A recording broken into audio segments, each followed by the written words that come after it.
Welcome back to my channel. I am Dr. Meena, practicing Pune, Maharashtra since more than 13 years.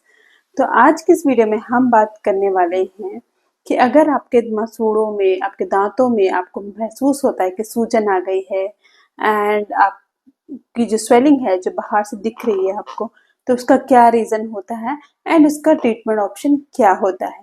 तो आज ये video बहुत important होने वाली है। इस वीडियो में सारी चीज़ें आपको बताऊंगी कि सूढ़ों में सूजन हो गया है, पस बन गया है एंड वहां से पस निकल रहा है, तो उसका क्या रीजन होता है और उसको कैसे ठीक करना है। तो वीडियो को लास्ट तक जरूर देखिए एंड वीडियो इंपॉर्टेंट होने वाली है। अगर वीडियो पसंद आएगी तो इसको लाइक, शेयर एंड सब्सक्राइब जरूर करिए and hit the bell icon ताकि मेरी आने वाली हर लेटेस्ट वीडियो का अपडेट आपको मिलता रहे। So let's start the video. तो सबसे पहले हम जानते हैं कि दांतों में या फिर मसूड़ों से पस क्यों निकलता है, स्वेलिंग क्यों बनती है एंड सूजन क्यों आती है। तो सबसे पहले अगर देखा जाए तो अगर दांत में इन्फेक्शन है, मसूड़े में आपके इन्फेक्शन है, तो इस तरीके से होता है।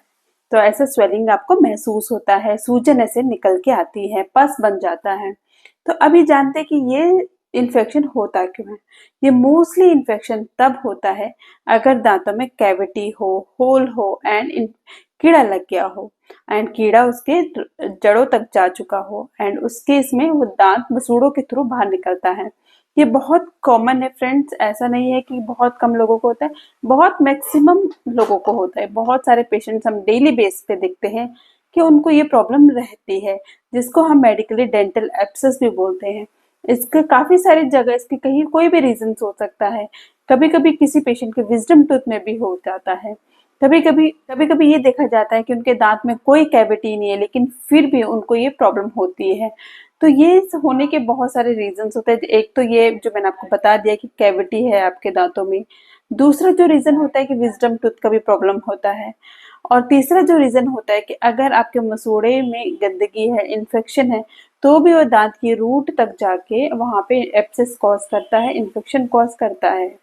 तो अभी जानते हैं इसके सिम्टम्स क्या होते हैं। बेसिकली सबसे इनिशियल स्टेज का जो सिम्टम्स ऐसा होता है कि इसमें पेन होता है, दर्द होगा, लेकिन आपको उस टाइम पे इतना ज़्यादा स्वेलिंग नहीं होगी, स्वेलिंग कम रहेगी, लेकिन पेन आपको बहुत ज़्यादा होगा। एंड उसके बाद धीरे धीरे जब आप टाइम जाता है तो फिर पेन कम होता है और स्वेलिंग बन जाती है और कभी कभी वो पस बन जाता है, यानी कि पस निकलने लग जाता है। जैसे पस आप फोटो में देख रहे होंगे कि पस निकल रहा है, तो इस तरीके से पस निकल जाता है। दूसरा होता है स्वेलिंग। स्वेलिंग उसके आईज तक जाता है, नोज तक जाती है, वहां तक स्वेलिंग जाता है। अगर नीचे में है तो नीचे उसके जॉ तक पूरा स्वेलिंग जाता है। तो ये प्रॉब्लम हो सकता है। अब हम बात करते हैं कि इसका ट्रीटमेंट ऑप्शन क्या होता है। तो इसका बेसिकली दो ही टाइप के ट्रीटमेंट ऑप्शन हम करते हैं जो मोस्टली चलते हैं। वो है, एक तो रूट कैनाल ट्रीटमेंट किया जाता है।